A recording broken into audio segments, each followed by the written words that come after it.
People are driven by the search for better. But when it comes to hiring, the best way to search for a candidate isn't to search at all. Don't search, match with Indeed. The hiring process can be slow and overwhelming. Simplify hiring with Indeed. Indeed is your matching and hiring platform. With over 350 million global monthly visitors according to Indeed data, and a matching engine that helps you find quality candidates fast. Ditch the busy work. Use Indeed for scheduling, screening, and messaging so you can connect with candidates faster. Join more than 3.5 million businesses worldwide that use Indeed to hire great talent fast.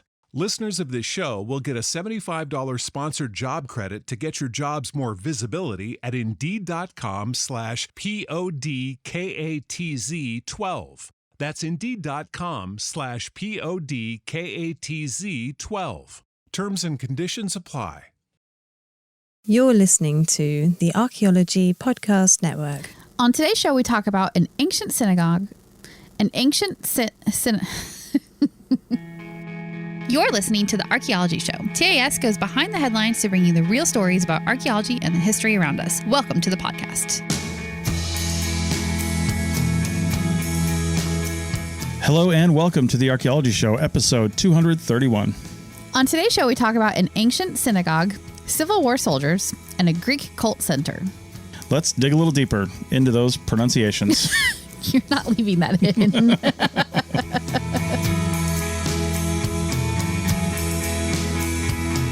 Okay, welcome to the Archaeology Show. And this is episode 231.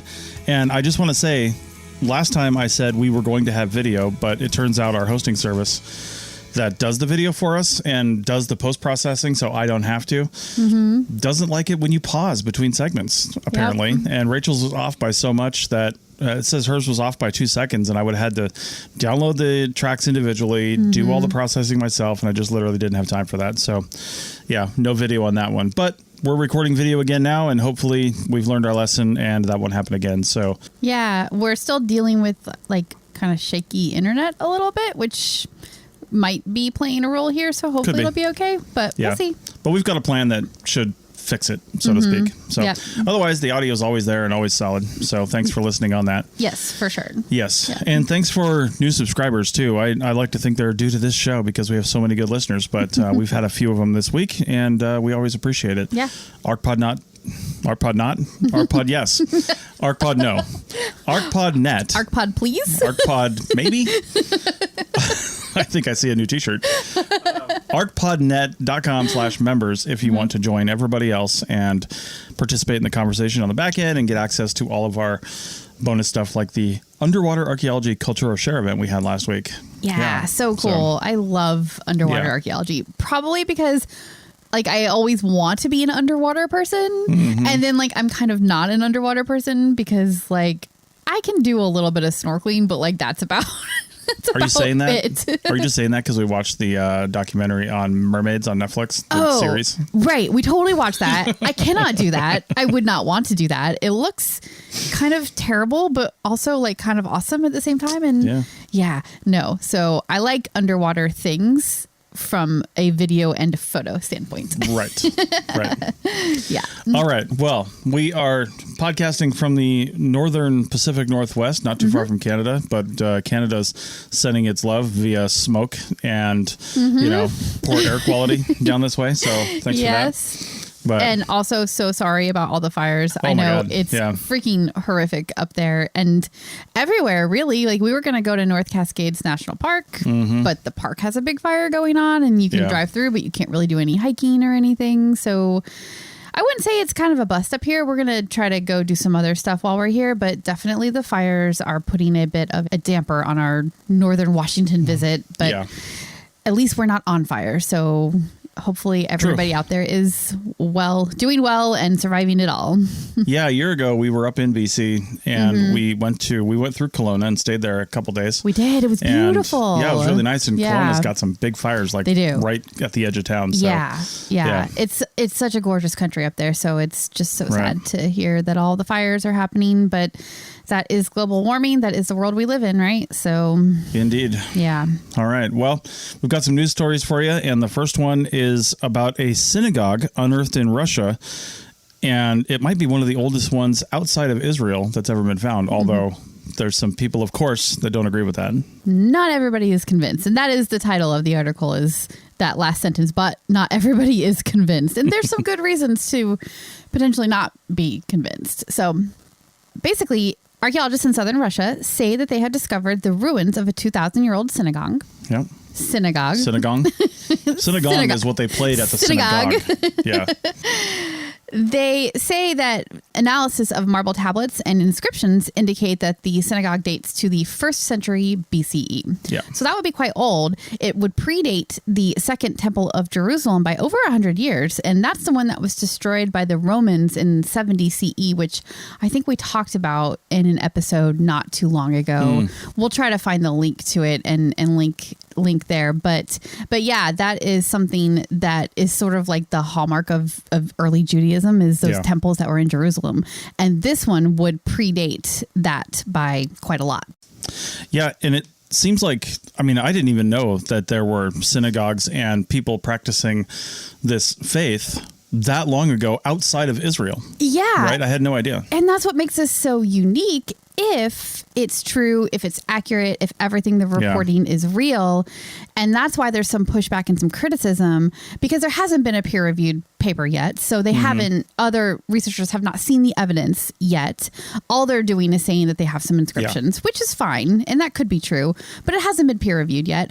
And because it's so unusual, I think that the standard or bar for evidence might be maybe a little bit higher than you would think, because they have to prove that this thing that you wouldn't normally see was happening here. So I think that's where the sort of skepticism is coming in. So, so far with this preliminary release anyway.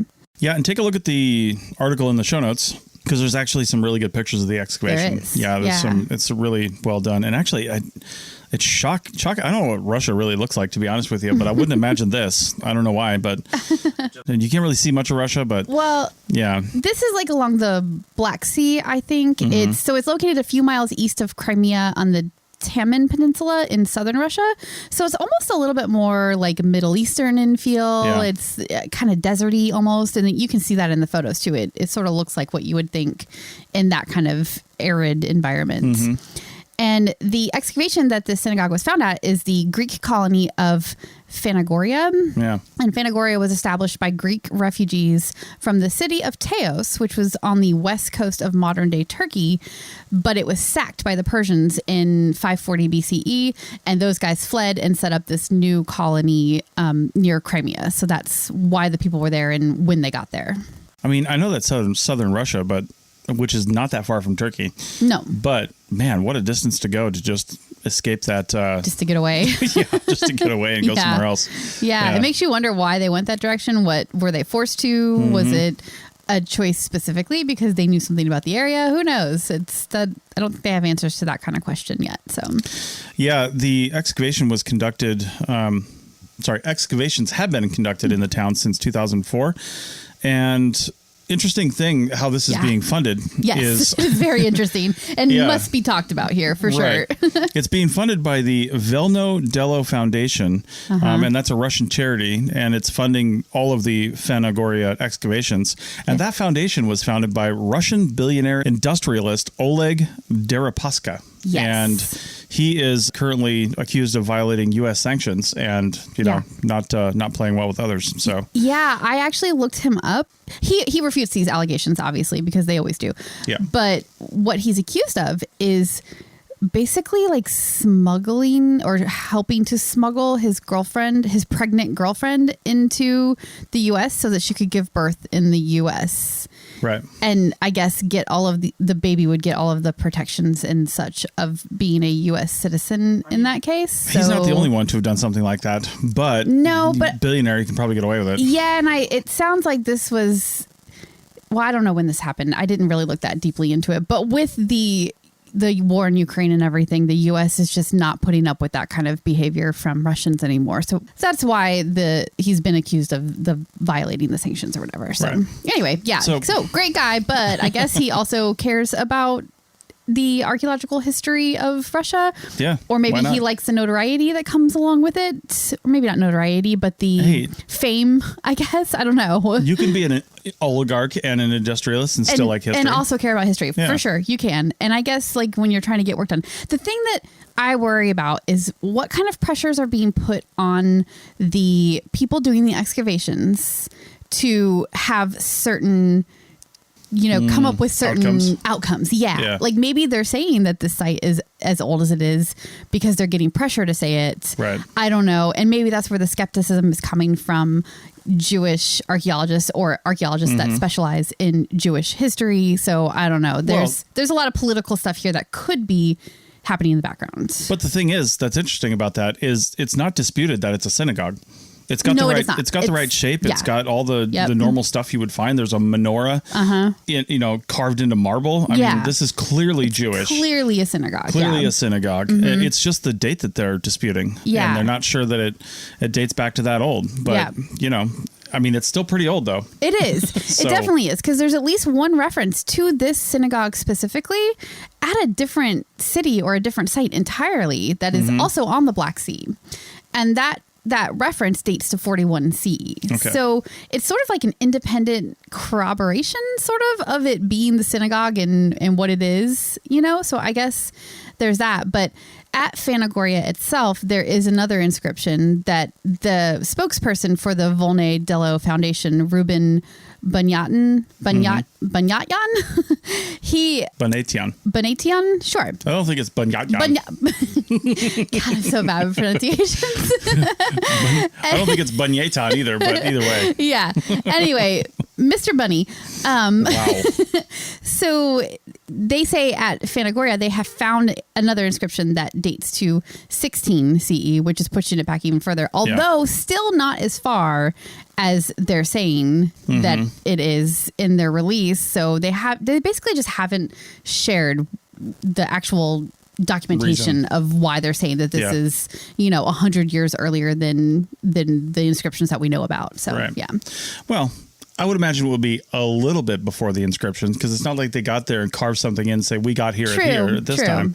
Right. It really depends on what the inscription is, too. Maybe the inscription itself alludes to some sort of antiquity. Like maybe the inscription says, I'm the 4th generation person to live here. That's true. You have to take the context of the inscription into account for sure. There is one note in the article, and Bunyatyan, he says this up front, too, that in the inscription that dates to 16 CE is a little bit sus. Like they're not totally sure about that inscription. So, and it makes me ask, like, why are you saying that it's even 100 years older than that then? And then I don't know. So we might be missing some of the story. Obviously all this gets translated to English from Russian, publications or whatever. So I do feel like we might be missing some of the details through that. And also because they just haven't released everything yet. But there is one guy, John Seligman, who is an archaeologist at the Israeli Antiquities Authority. He's an expert in the archaeology of synagogues specifically, and he's very skeptical. Yeah. He's the one who said that it's super unusual for there to be a synagogue outside of Jerusalem at this time. Oh, yeah. And like he said that you can count on one hand, basically, how many old synagogues like this that predate the Second Temple and all that. Sure. You can count on one hand how many there are. So to find a whole brand new one, well, not brand new, but to take one and date it back even further than it had been before would just be unusual. So he's very skeptical, and he just wants to see more evidence to know what they're backing up these claims with, basically. Well, and it sounds like we just have this article to tell us this, but it sounds like he's doing the right thing and not just denouncing it. He's saying, listen, put out an article that I can look at the evidence for, and everybody else can too, and then we'll reserve judgment until then. Yeah, for sure. I think it's the caginess of the announcement without like sharing the exact like details of the inscription or even the inscription itself. Like, why aren't we sharing that? And and then there's this whole like political thing with, an oligarch that is somehow funding this project where it's like, well, what kind of pressure is he putting on the researchers to say what he wants them to say so that it makes it seem more important? Yeah. I'm making all of this up. That might not be happening at all. But you do kind of wonder when there's money from a Russian billionaire funding a project, like, like what's happening in the background that we don't know about. So yeah, exactly. Wait for the peer-reviewed research, I suppose, is the answer to that question. All right. Well, we'll wait for that research while 4 Civil War soldiers waited a long time to be identified and to tell us who they were in Williamsburg. So we'll talk about that on the other side of the break. Chicken tacos should only be trusted to chicken professionals. That's where we come in. Introducing Zaxby's new chicken finger tacos. One comes with pico de gallo and creamy chipotle ranch. And the other comes with bacon, lettuce, tomato, and avocado ranch. Chicken experts since 1990. Chicken taco experts since now. Order yours today in the Zax Rewards app. Woo, saucy! Zaxby's. People are driven by the search for better. But when it comes to hiring, the best way to search for a candidate isn't to search at all. Don't search, match with Indeed. The hiring process can be slow and overwhelming. Simplify hiring with Indeed. Indeed is your matching and hiring platform. With over 350 million global monthly visitors according to Indeed data, and a matching engine that helps you find quality candidates fast. Ditch the busy work. Use Indeed for scheduling, screening, and messaging so you can connect with candidates faster. Join more than 3.5 million businesses worldwide that use Indeed to hire great talent fast. Listeners of this show will get a $75 sponsored job credit to get your jobs more visibility at Indeed.com/PODKATZ12. That's Indeed.com/PODKATZ12. Terms and conditions apply. Chicken tacos should only be trusted to chicken professionals. That's where we come in. Introducing Zaxby's new chicken finger tacos. One comes with pico de gallo and creamy chipotle ranch. And the other comes with bacon, lettuce, tomato, and avocado ranch. Chicken experts since 1990. Chicken taco experts since now. Order yours today in the Zax Rewards app. Woo, saucy! Zaxby's. Welcome back to episode 231 of the Archaeology Show. And as I mentioned, we're going to go over to Colonial Williamsburg, where all the fun stuff happens. And it kind of does. I always wish I had gone there. I never did, even though I grew up not too far from there. But it just, we didn't take a class trip or anything. It just didn't happen. Do you think regular Williamsburg is just like, you know, we always are just like Colonial Williamsburg, but there's also a regular Williamsburg. Yes, I believe there is. I wonder if they're as irritated as I am with Washington and Washington State, because everybody on the East Coast says, "Oh, I'm going up to Washington today." They mean Washington, D.C. Yeah. And I'm like, I'm from Washington. And they're like, oh, do you live near the Capitol? No, I don't, because, you know, Seattle's quite a ways away from there. Yeah. I don't know. Yeah. I think since I've come out west, I've started referring to Washington, D.C. as just D.C. when I talk about it. Yeah. I always say Washington State. Yeah. But you do have to say Washington State when you're talking to East Coasters, because D.C. Yes. Exactly. So, Colonial Williamsburg. Your life has been so difficult. It so really has. I understand. I don't want to talk about it. Move on.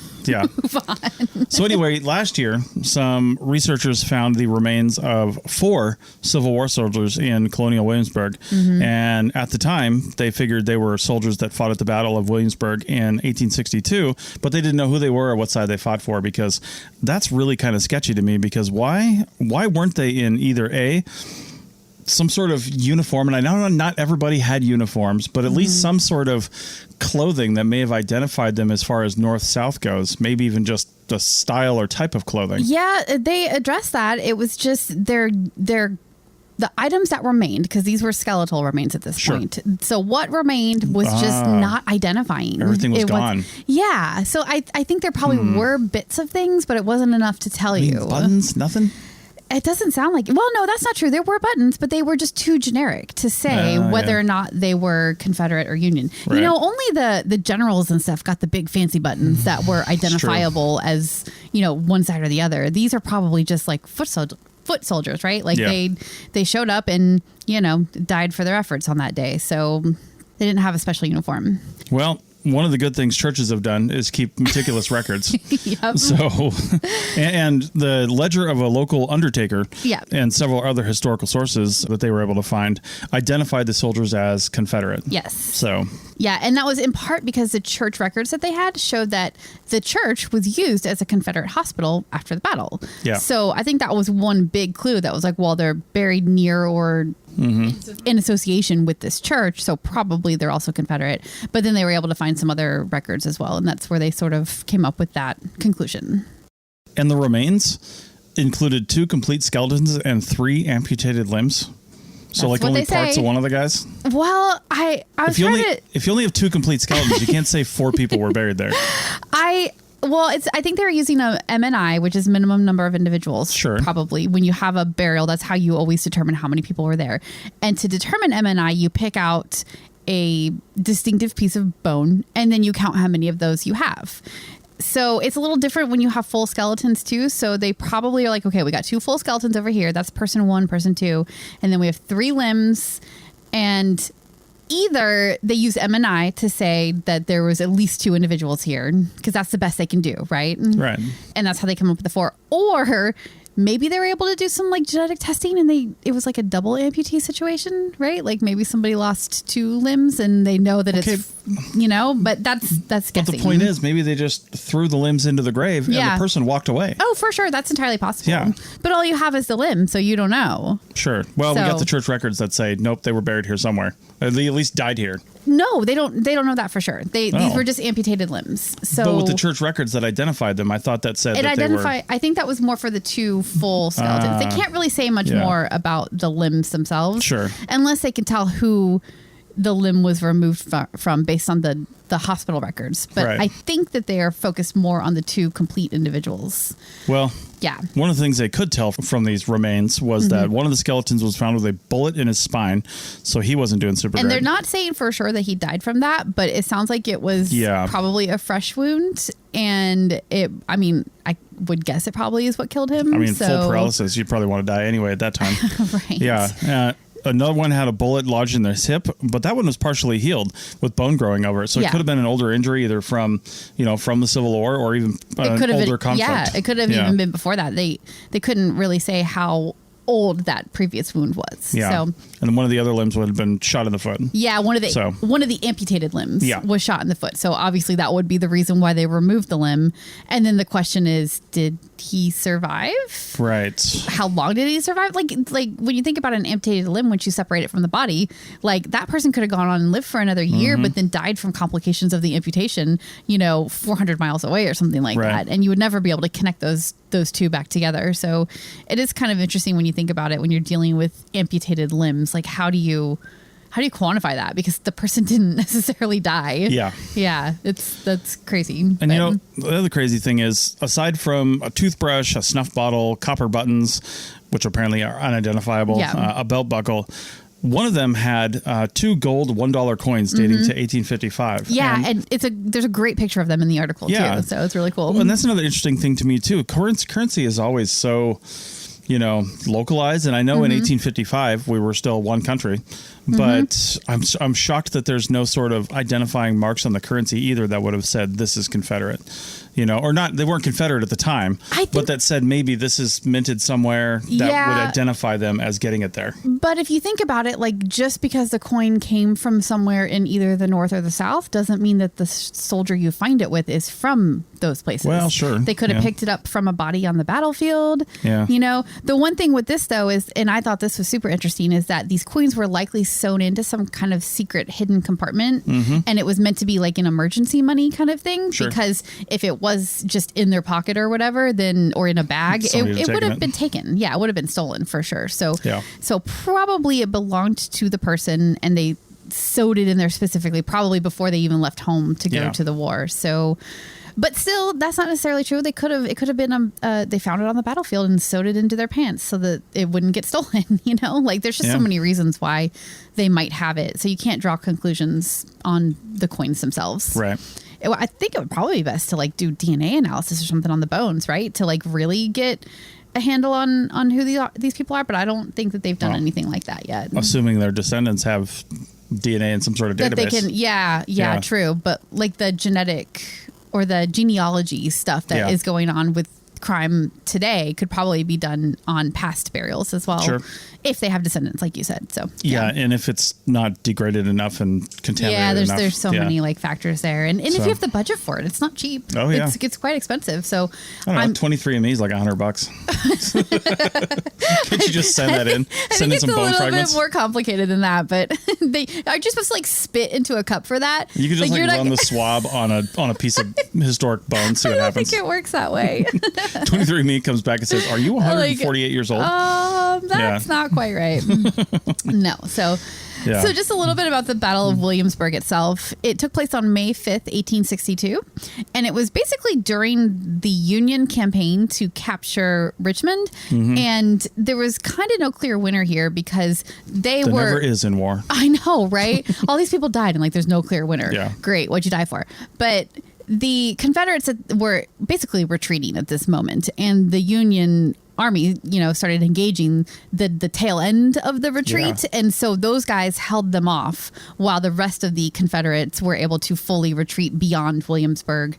And so it's kind of like these guys stayed and fought and like saved the rest of the Confederate army, they essentially. Literally said it was a delaying tactic to buy time for the rest of the army. Exactly. Yeah. They're like, hey guys, you want to just hang out here for a little bit while we all hightail it? Yeah. Like you guys might die here, but we got to get going. Right. So yeah, there were approximately 3,800 casualties combined on both sides. Yeah. And I did look up the specifics there. It looks like the Union lost quite a few more men, but they also were a larger army at that point as well. So like proportionally speaking, it seems to have made sense. And really, it just seems like a pointless battle so that one army could run from another. And these guys lost their lives because... Yeah. Well, that's just what war is. It seems ridiculous when you look back on it, but what is it good for? All right. Absolutely nothing. Hey. So the dig itself was conducted near the Williamsburg powder magazine structure, and the ground is area that has not been excavated since 1930. So I'm wondering if they think they can do more excavation and find more, hospital burials potentially, because there's a lot more casualties than just the 4 that they've got here. Well, 2 plus 2 potential others. Yeah. So, I wonder if they're thinking that direction. I don't know. They don't really indicate one way or another in the article. This is all about just doing the analysis. So, yeah. All right. And the last bit of this is that they do have records from these historical records from the church and the undertaker and all that. And they're trying to like put actual names to these soldiers. So they have a short list of like 20 names, and they're going to just continue trying to narrow it down from there. And again, I say, can't DNA evidence come in and be helpful here potentially? Yeah. I don't know, maybe, so I'd be interested to hear if they're able to actually like give names to these soldiers, even if they were Confederates. It still is really interesting to use the science and the techniques that we have today to like just give a name back to a body that you find. It's really cool. Yeah. It's like true crime, but like historical true crime, and it's not crime either because it's war, so it's like totally different. Yeah, it's kind of crime a little bit, depending on how you look at it. A little bit, depending on what side you're on. Yeah. So. I like true crime. Yeah, I listen to a lot of true crime podcasts. Literally everybody else. Yeah. Except for me. Yeah. Right. Yep. All right. So I listen to archaeology podcasts. Me if too. you would like to participate in the conversation on the other side of the podcast, arcpodnet.com/members. So check come that on out. over and we can talk about our favorite true crime podcasts. Wow. Honestly, we could start a whole channel if somebody wanted to talk about true crime in the historical record. We could. And then maybe a podcast would develop out of that. Honestly, there is one. There's one for sure that I know about, and there's probably a couple others that sort of tread that line. Let's get them on the Archaeology Podcast Network. Right. All right. Well, when we come back, we'll find out what happens when you anger the gods. Back in a minute. People are driven by the search for better. But when it comes to hiring, the best way to search for a candidate isn't to search at all. Don't search. Match with Indeed. The hiring process can be slow and overwhelming. Simplify hiring with Indeed. Indeed is your matching and hiring platform. With over 350 million global monthly visitors according to Indeed data, and a matching engine that helps you find quality candidates fast. Ditch the busy work. Use Indeed for scheduling, screening, and messaging so you can connect with candidates faster. Join more than 3.5 million businesses worldwide that use Indeed to hire great talent fast. Listeners of this show will get a $75 sponsored job credit to get your jobs more visibility at Indeed.com/PODKATZ12. That's Indeed.com/PODKATZ12. Terms and conditions apply. Shop Plato's Closet tax-free August 2nd through 4th for back-to-school styles. We sell the trendy, gently used styles you need to make a difference in the world and in your wallet for back-to-school shopping. Save up to 70% off regular retail prices by choosing recycled styles. Save even more when you shop tax-free this weekend. Make a change that others can respect and repeat. Shop Plato's Closet in North Charleston and West Ashley this year for your back-to-school looks. Plato's Closet, located in West Ashley on Sam Rittenberg Boulevard and North Charleston on Rivers Avenue. Chicken tacos should only be trusted to chicken professionals. That's where we come in. Introducing Zaxby's new chicken finger tacos. One comes with pico de gallo and creamy chipotle ranch. And the other comes with bacon, lettuce, tomato, and avocado ranch. Chicken experts since 1990. Chicken taco experts since now. Order yours today in the Zax Rewards app. Woo, saucy! Zaxby's. Welcome back to the Archaeology Show, our final segment of episode 231. And again, now we're going to talk about what happens when you anger the gods. At least that's my interpretation here. So this article is called Cult Center Was Destroyed 2,600 Years Ago in Greece. Now experts uncover its secrets. So, and this is from the Merced Sun Star. I don't know Merced where, but the Merced Sun Star. Interesting thing is at the very end of this article, they link actually to the Greek press release from the Ministry of Culture, I think, but it's in Greek. And so they used Google Translate to translate the article. So, that's how you can get into some trouble with that. I went back and read the original Greek and I verified a lot of the stuff that they said. Was it? Yes. Having studied Greek for a month on Duolingo, I verified everything they said. Okay, so great. It's good. That's awesome. Yeah. Very glad to hear that. Right. All right. Well, okay, so about 170 kilometers northwest of Athens, or about 66 miles, is the Greek city of Helike, and that's on the southwest shore of the Gulf of Corinth.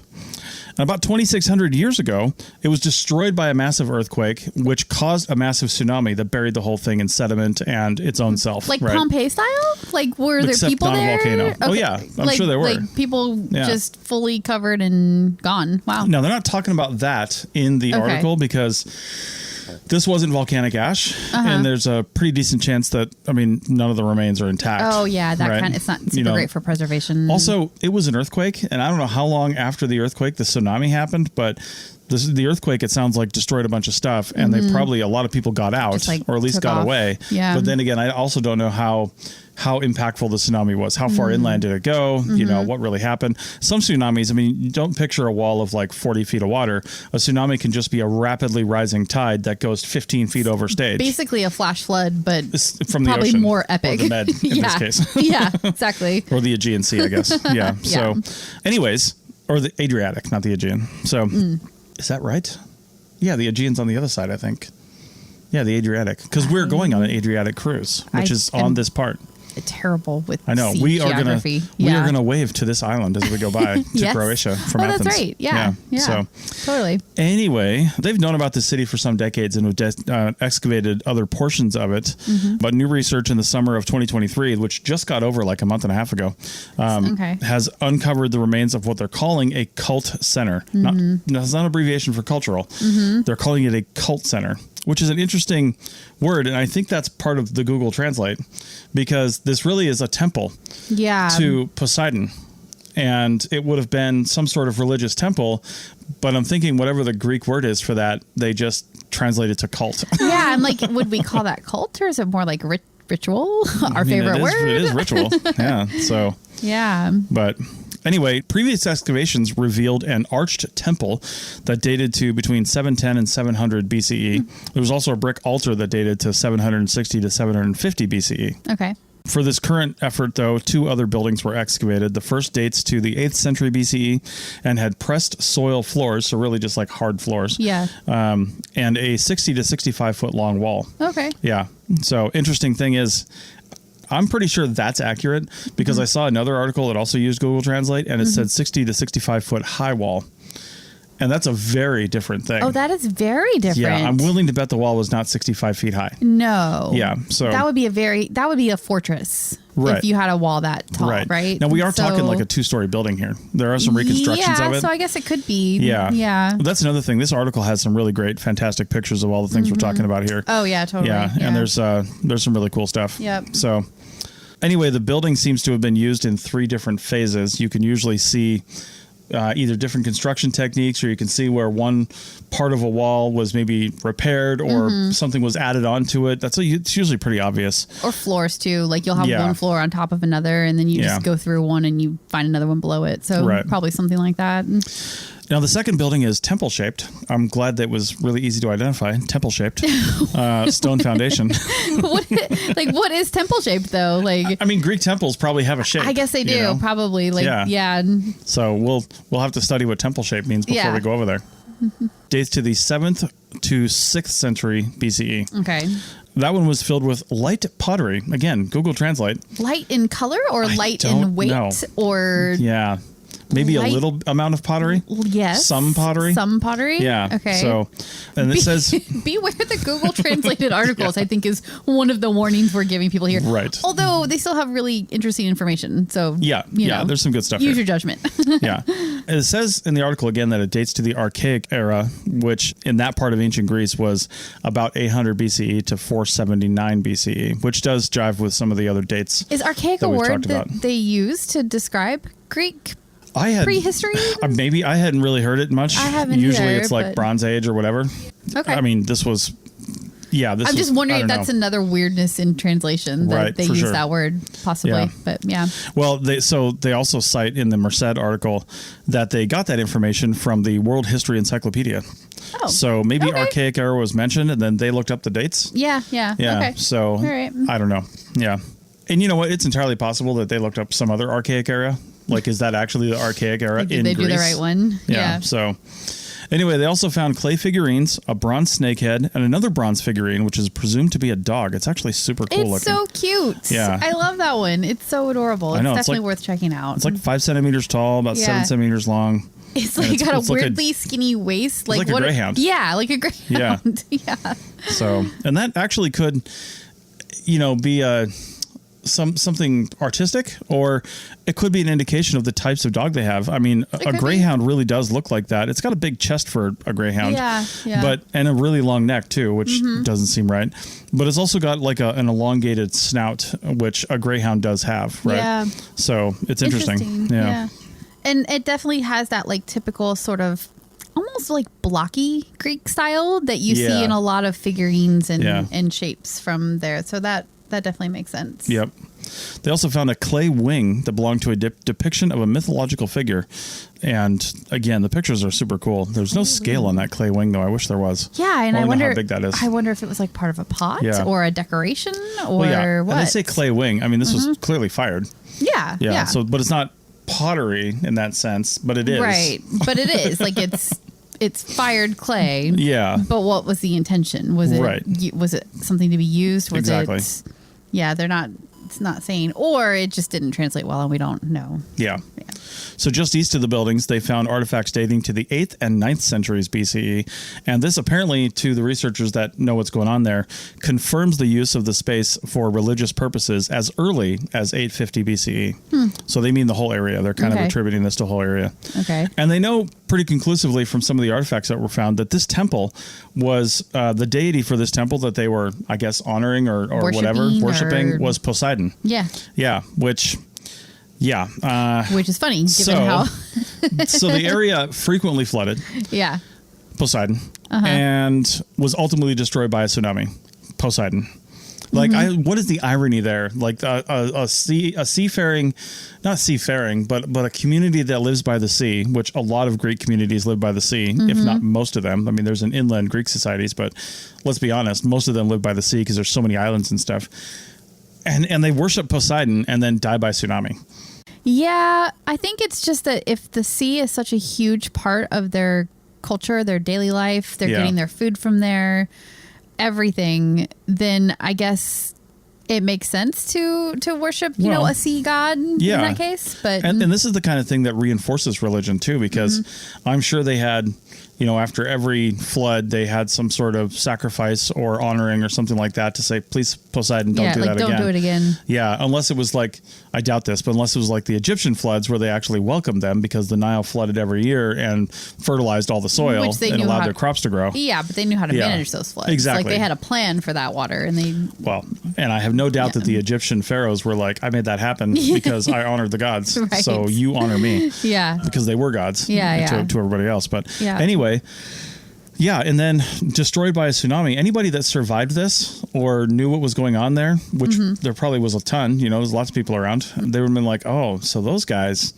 didn't worship enough or hard enough. Yeah. And they were destroyed by a tsunami. They were punished for not doing enough. I mean, if you believe in a God that lives underwater and carries a trident, and then you're destroyed by a tsunami, what is that going to do to your belief system? Yeah. Yeah.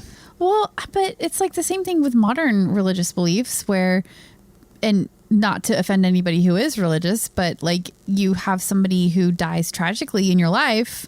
A lot of people just get more religious after that because they feel like they need to do more or be more to stop things like that from happening. Yeah. Kind of, so it's sort of that, like you said, it's a way to prevent even worse things or more bad things from happening in the future.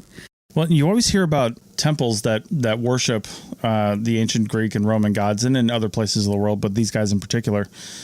And not only did they just worship them, but they literally asked them for things, like people pray for things to the current god. And it's interesting to me how I wonder if people back then did the same thing that people now do. Because referring to your example, somebody who's like, let's say, has some sort of debilitating disease. Well, their family is likely going to pray over them and say, please save this person and do this and this and this. But then when they die, inevitably, they're like, oh, it's all part of the plan. Yeah. And they don't go back and say, well, I guess I didn't pray hard enough. But I wonder if these guys were like, the gods have a plan, or there's just like, I got to do better next time. You got to do better. Yeah. That there's kind of like two directions to go with that kind of, right? Yeah.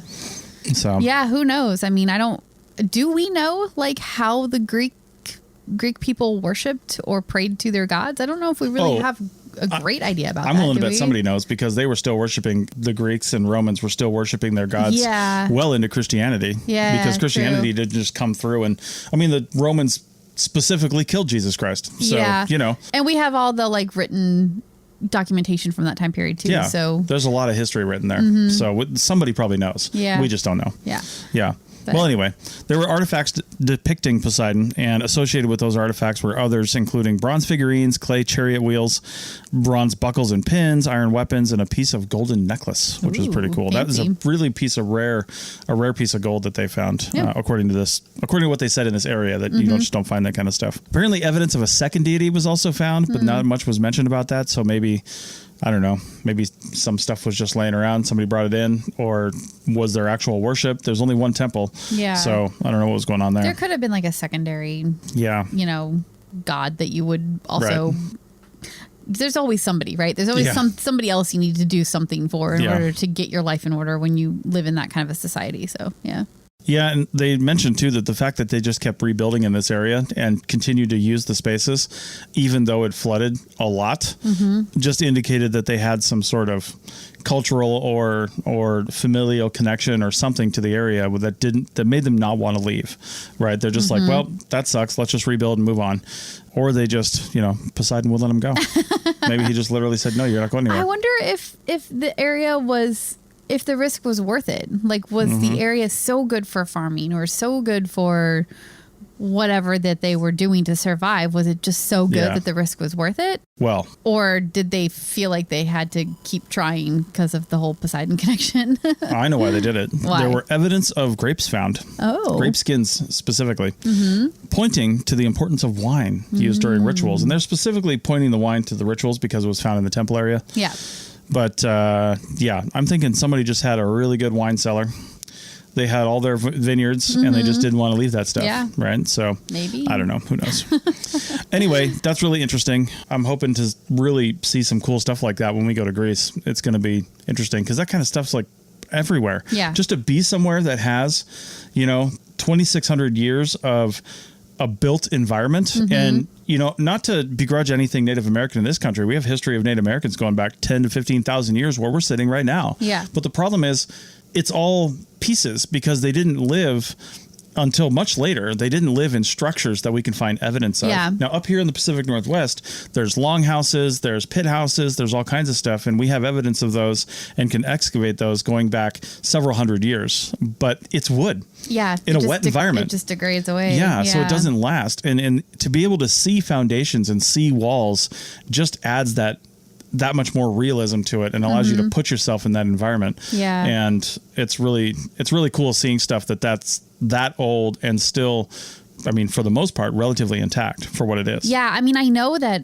all ancient civilizations have cool and interesting things about them. They all do. But when you can visually see something, it's just really exciting. We experience that in the southwest of the United States too, where you can see the pueblos and stuff that are left behind in various areas. Yeah, like that's what I'm talking about. Those are actual physical structures, and the mountains in the Midwestern area. Yeah. There's just, when you have that physical thing that you can walk on or look at, it's just, you feel it's a much more like tangible connection to the people of the past. I think that's what I'm excited about with Athens, because we're going to spend a week there just having time to explore like the Acropolis and everything, and I'm glad all of the structures there. So I'm glad you brought up the Southwest, because I don't know why I forgot about it, but we were talking about Chaco Canyon on the last episode of the Archaeotech podcast. Actually, an upcoming episode as you're listening to this one. If you're listening to it in real time, it comes out the Thursday after this one does. But we were talking about an article that was referencing some work done in Chaco Canyon, and we were just talking about it. And, you and I have walked around Pueblo Bonito and other pueblos and little villages around Chaco Canyon. Yeah. It's a national, what do they call it? National Cultural Historic Park or something like that. Yeah. Those date back to the, 9 to 1200 AD, which is 1,200 years ago, give or take 1,000 years ago to 1,200 years ago. That is the kind of stuff that we have in this continent, which is really cool. It's really cool stuff. It's so neat. And it's, like I said, there's something cool and interesting about everything. You just have to look a little harder for some places, but sometimes you have to use a little more imagination too. Yeah. I always like to sit whenever we'd find an archaeological site, even if it's like a small one. I always like to just imagine, this place probably looked much the same when these artifacts were dropped, unless it's a long time ago and the environment was a little different. But the topography was mostly the same. That hasn't changed in 10,000 years. Yeah. And it was just cool to sit and imagine what it would have been like, just sitting there. Because we're always sitting out there and we're going, okay, so we're like 2 hours from the hotel or an hour and a half from the hotel. We got to walk back to the truck. But like at the end of this day out here in the desert, I've got like an iced latte waiting for me, hashtag PSL, and which just came out. So basic. I know. But I've got one of those waiting for me. I've got some air conditioning. I might have a pizza. But like you're sitting out there and you're flint napping, or you've just killed something, or you're trying to kill something, or you're just trying to survive and get somewhere. Yeah. And that's it. Mm-hmm. I mean, you just camp right there if you want. Yeah. I mean, they had a plan. They had a place they were going, but whatever looks good. And to do that every single day of your life is just, I don't know, it's crazy. It's much simpler, but also like way harder too, I think. So, yeah.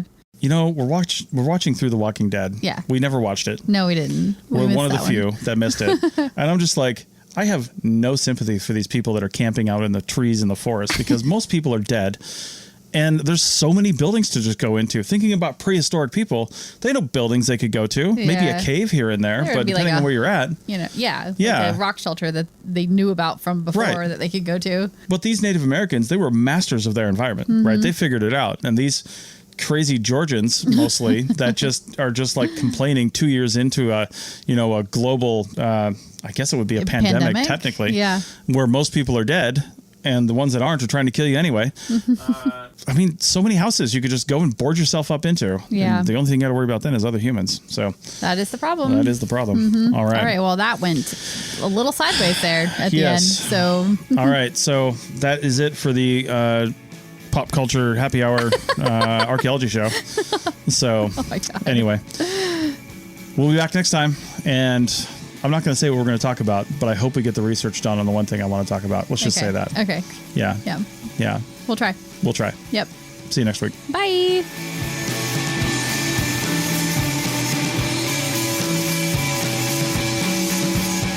Thanks for listening to The Archaeology Show. Feel free to comment and view the show notes on the website at www.arcpodnet.com. Find us on Facebook, Instagram, and Twitter at ArcPodNet. Music for this show is called I Wish You Would Look from the band Sea Hero. Again, thanks for listening and have an awesome day.